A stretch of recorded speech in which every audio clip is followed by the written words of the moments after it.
Okay, so let's jump into today's agenda. We're going to talk about election woes in the workplace. I will serve as a moderator along with Margaret York from our training and development area, and you all know Amy McAndrew from the legal, because this really is one of the areas that's going to be impacting. There's no hard and fast rule. Amy's going to talk about what kind of the framework is around that, but a lot of this is going to really, I think, look at your culture and your environment. Say, okay, what is it about our culture that is very important to us that we want to preserve? Make sure that we don't let this very significant time and event cloud that. And and what do we do with our managers and leaders to make sure we maintain that culture? Because at the end of the day, it's going to fall on the people and working with individuals and teams to kind of set the course based on what your leadership direction is.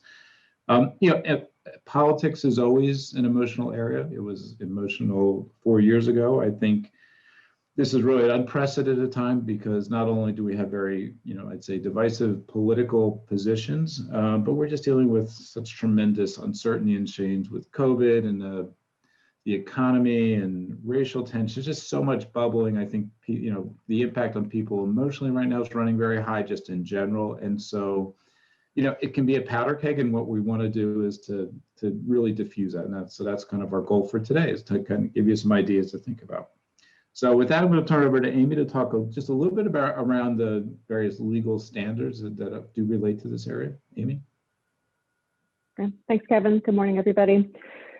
So I think when a lot of us as employers start thinking about how do we deal with this issue with political discussions at work, the first thing that pops into everybody's head is First Amendment, right?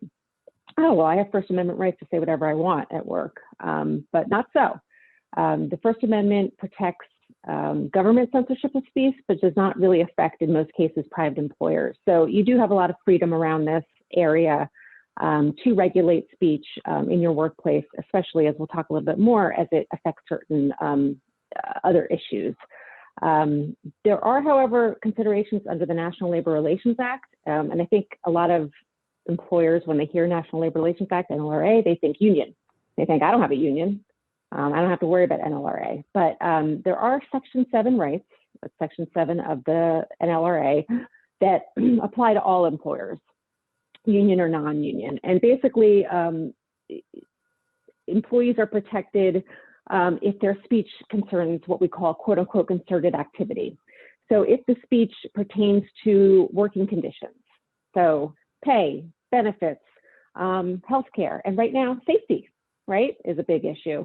So if your employees are having discussions that may implicate collectively, they're having discussions with one another collectively that may implicate their terms and conditions of employment, that could be considered concerted activity under NLRA, and employers are not allowed to curb that. So that's something to keep in mind as well. Now, when we are having discussions, we're going to talk a little bit about harassment and how your anti-harassment policies might pertain to all of this. But remember, the political affiliation is not a protected class in these are the states where probably most of you have employees: Pennsylvania, New Jersey, Delaware, and New York. But at the same time, you want to be careful as an employer that you're not coercing your employees to vote a certain way. So this includes for political candidates, and this also includes for propositions that might be on the ballot. There have been some cases over the last 10 to 15 years where employers have said things like a CEO will say, or an owner of a company will say, oh, well, if candidate X loses, we're going to go out of business. Or if this proposition passes, it's going to affect our business and we're going to have to lay a lot of people off. You want to be careful about speech like that in the workplace. It's okay to encourage your employees to vote, and I think that's a great idea. And we'll talk a little bit more about that and how you can do that. But you want to be careful about telling them to vote a certain way. Yeah, so as Kevin commented, right, this could come down to looking at what is your culture. And so something to think about: what is the culture that you have in your organization? How have you trained your employees in the past to handle these types of conversations, to handle conflict? How does your culture talk about respect, right? What have you put in place? What are your company values that you can fall back on and go to an employee or go to employees that are having these conversations and help them understand how to have these conversations better. So when we think about the types of conversations that the employees may be having during this time around this issue, they're going to be probably some of those difficult, maybe heated conversations. And so it really does come down to civility. How do we want our employees to treat each other? What is the respect that we want in our organization?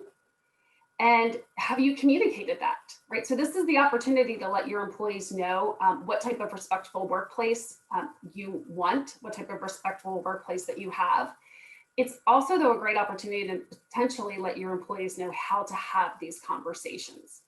In all the training that we do, and we handle, there's many trainings that we offer at MEA that cover this type of content, between how to have hard conversations, managing difficult people, all of the civility, the diversity, inclusion courses that we have on conscious bias.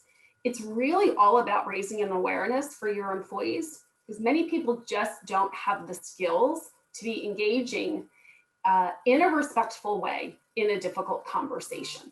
So this is really an excellent opportunity to give your employees some of those skills that can help them to have this conversation, assuming you're going to, that you want the conversations happening in the first place. But there are positive ways to do it. And a lot of people do need help in developing those skills and having those conversations. Next slide. And keep in mind that it's not just about conversations either. One of the things to think about from a legal point of view and from a cultural point of view is, what if your employee shows up in a t-shirt or with a pin or with a mask, a Black Lives Matter mask, or a t-shirt that says "I can't breathe," or a MAGA hat? Things to think about as well. And I'm going to talk in a minute about policies. So, but it does become really important to set the tone at the top. And this is a conversation that you can be having now with your, certainly executives should be having this conversation, and having that conversation with your managers and your supervisors. And Kevin, maybe you can talk about this from a CEO point of view, what other leaders should be doing in their workplaces. Thanks, Amy. Yeah, I really do think this is important, that the leaders or leader really decide, what do we want to portray as the way we do these things? And my analogy to this is the Thanksgiving table. You have some families that love to sling it out and, talk about everything controversial. And, sometimes that's a very lively conversation, and sometimes someone's feelings get hurt. You have other people that say, you know what, there's some topics that are just, we'd rather not have a discussion on, because it never ends well.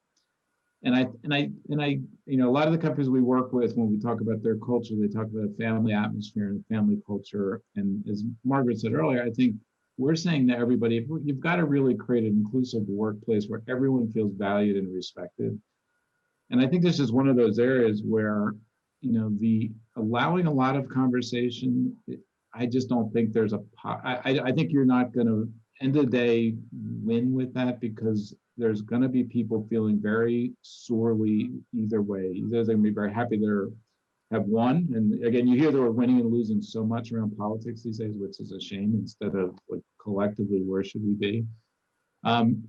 So I think, really think about that message from the top to say, this is what I want. This is how I want our culture to be conveyed at this time. And then once you establish that, it's really important that that message be communicated down to every manager and supervisor, as well as giving them the tools to address what comes up in the line of fire. Because again, end of the day, I've said this to many CEOs, we can say whatever we want from the CEO desk, but ultimately they're going to turn to their manager or supervisor and say, well, what do you think I should do? Or what does he or she mean by that?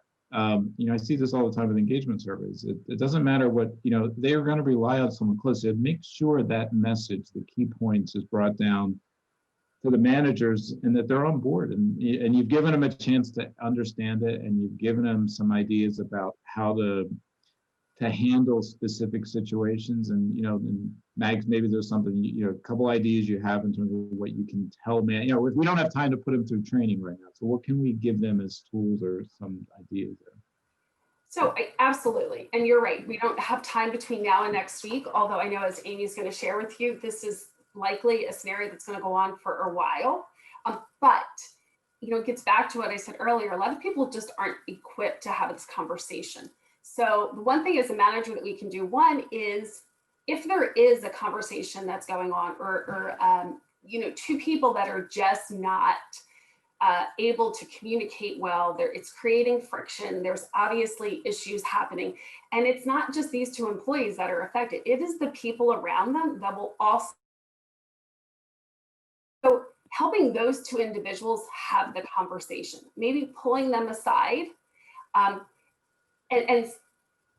talking to them about if they're going to engage in this conversation. It could be that they're doing it on their lunch or on their break, and now it's carrying over. If they're going to engage in the conversation, how can they have a constructive conversation?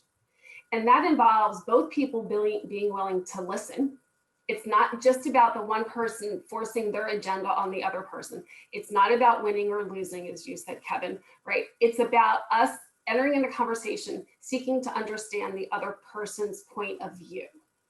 And then in that conversation, we've probably all heard of making I statements.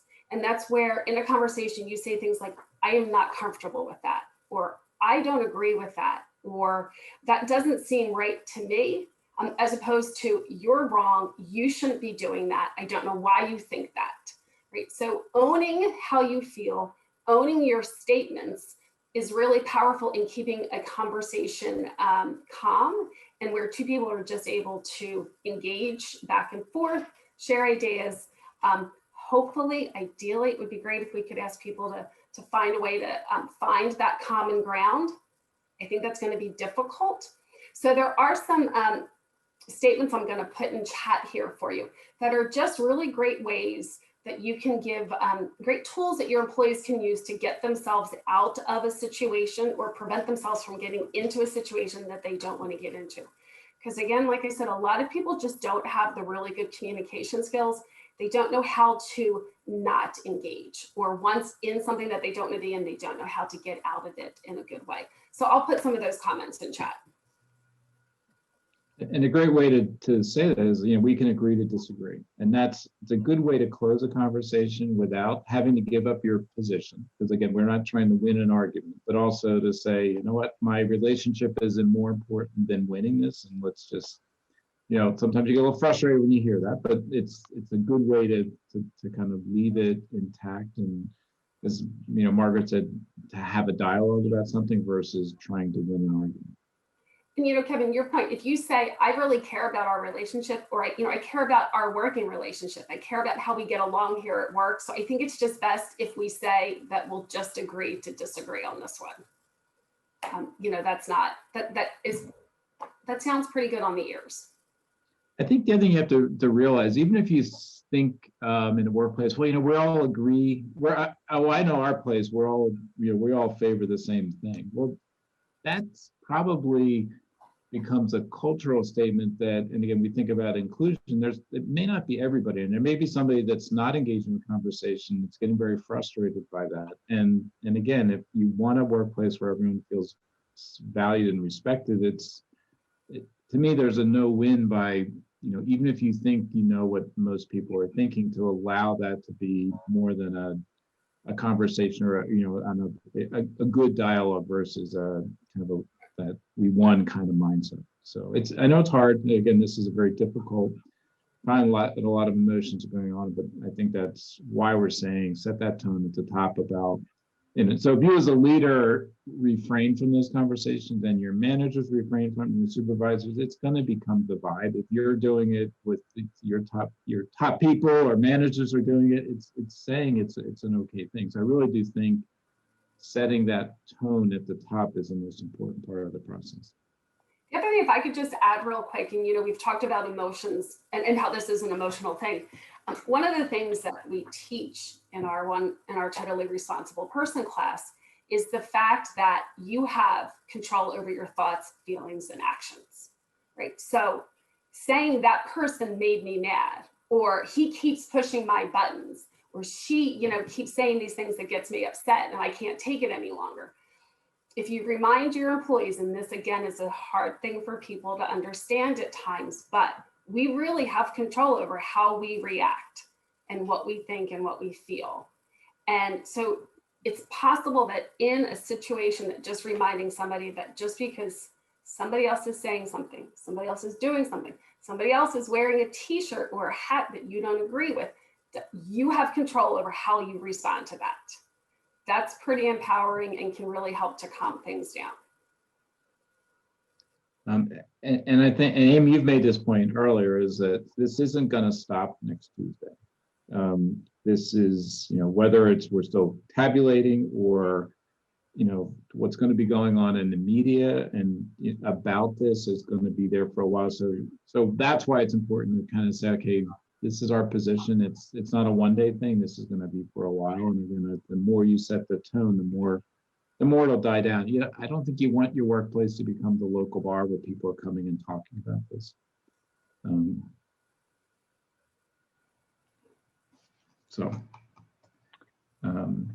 Yeah, agreed. For anybody who lived through Bush v. Gore, those of you who are old enough to remember, that took a while. And with the number, we're already hearing the number of ballots that are being cast by mail or by drop-off. I have a feeling that this will, this may not be decided for a while. And even if it is, I think that the conversation is going to linger for quite some time because of the environment that we're in and because of the difficult feelings, I think, that are on both sides. So I want to take a minute out to talk some legal HR stuff. Think about your policies. And again, you may not be revising a policy between now and next Tuesday, but it might be a good time as an HR professional to pull out these policies and just make sure that you feel like you have it covered. Or is it a good time to just, remind your employees, shoot out an email.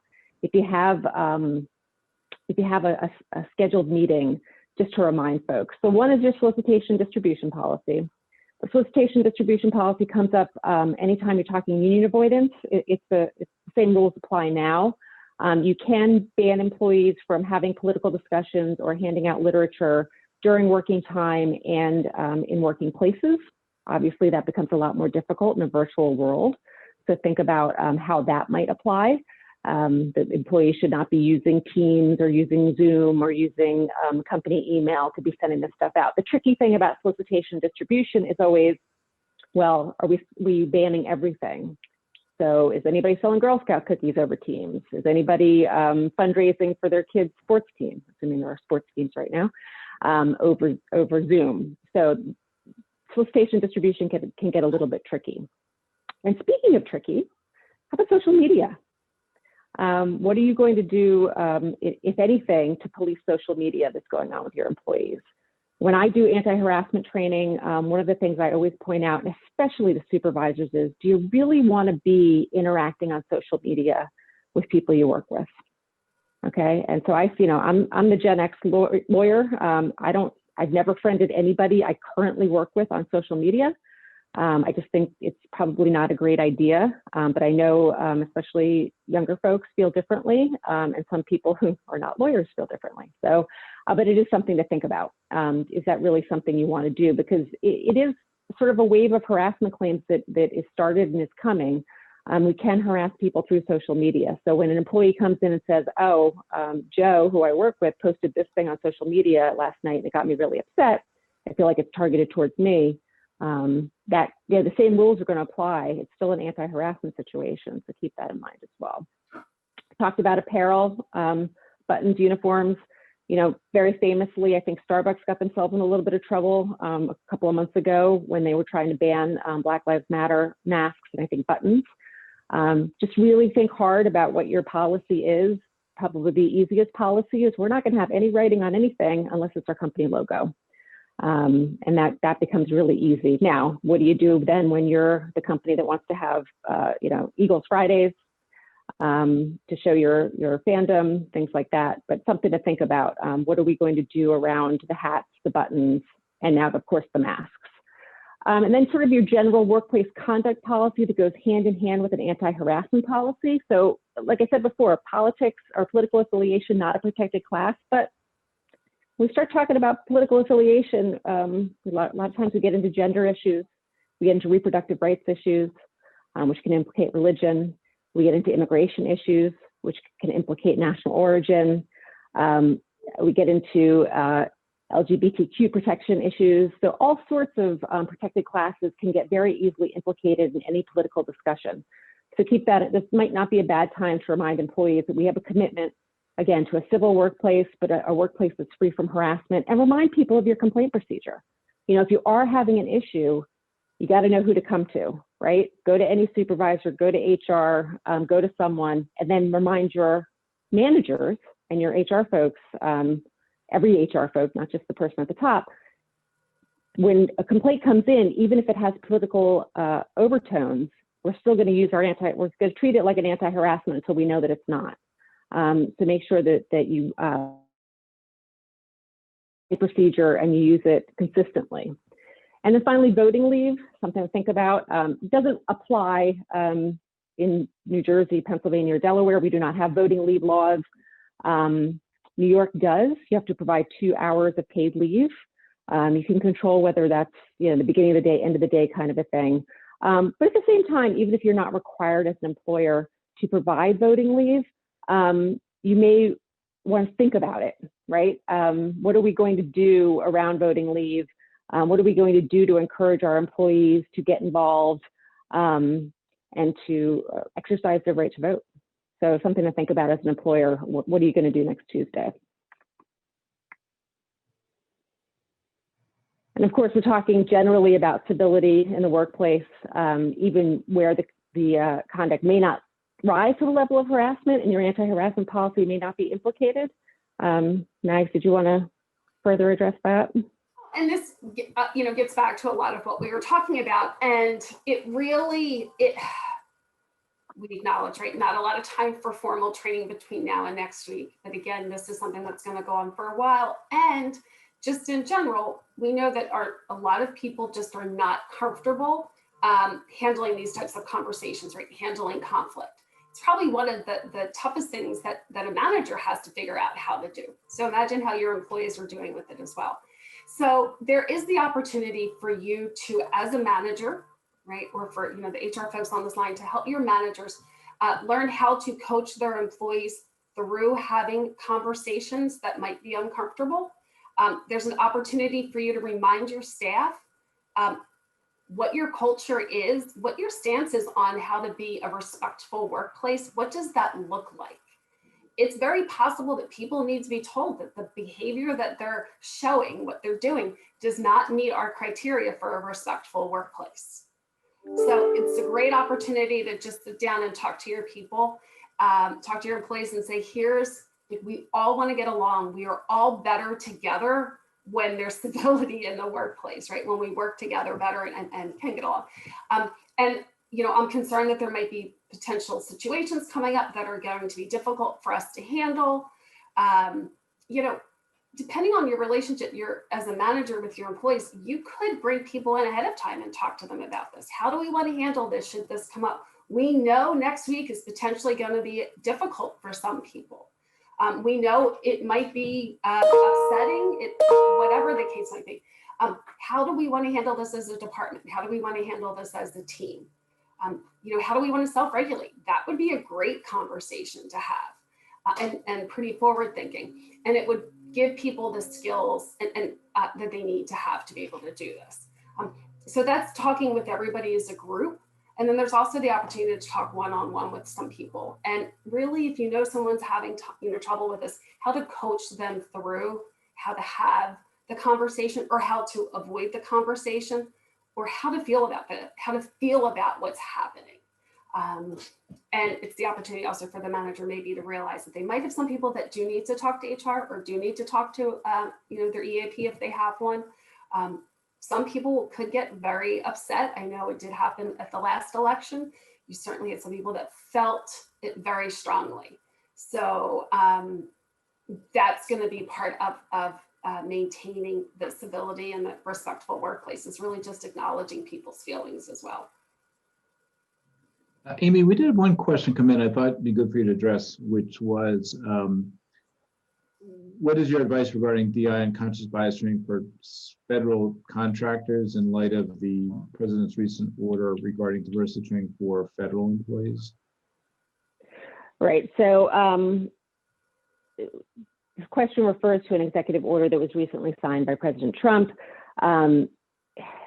banning DEI training or unconscious bias training that I think that the wording used is that reverts to stereotypes. I think the best advice right now is wait. I've already heard ACLU is going to challenge, and it's not real clear. I mean, depending on the outcome of the election, I can pretty much guarantee that if Joe Biden is elected, he's going to reverse a number of executive orders, including that one right away. So I wouldn't really do anything yet unless you have training scheduled the next couple of weeks, in which case I would reach out to your employment attorney. If you're a member, reach out to Member Legal Services and maybe just have somebody review the content just to make sure that you're going to be okay. Apparently OFCCP has set up a hotline so that employees can complain the executive order. So I think you need to tread a little bit carefully, but if you don't have any training scheduled anytime soon, I would just take a wait and see attitude on this, because I don't think that that's ultimately going to be enforced maybe in the way that a lot of people are concerned that it might be enforced. And Amy, to clarify on that, would you say just wait and see for those employees or those employers that have federal employees or federal contractors? Yeah, and again, this is only for federal contractors or if you're the federal government. So if you're a private employer and you're not a federal contractor, you don't have to worry about this at all. Okay. And there was a comment in chat I just wanted to refer to. So the statement was, there are two sides to every story. How do you articulate the other side as a manager? And I don't know if as a manager, it's our responsibility to articulate the other side. The opportunity is to help the two people in the conversation both articulate how they feel, and to help each other, one, be able to share how they feel, and to help the other person actually listen. So I don't know that we want to be the one speaking on behalf of the other person, but it's creating that opportunity so that the two people have a conversation that is a positive conversation where they're sharing their thoughts, how they feel, and they're owning how they feel, and then listening to the other person. Hopefully that helps, William. All right, well, I think we've covered everything that's here. So great conversation. If you do have questions, as Amy mentioned, from members, you can always call the MA hotline or to the legal support to kind of bounce through, what you want to do, as well as if something does come up, and you want to just say, hey, this is what's happening, get that on the spot guidance. So feel free to do that. So at this point, we're going to keep with Amy, because there are a couple of developments on the COVID side that we wanted to run, especially with the CDC. We're just going to run through real quick. Amy?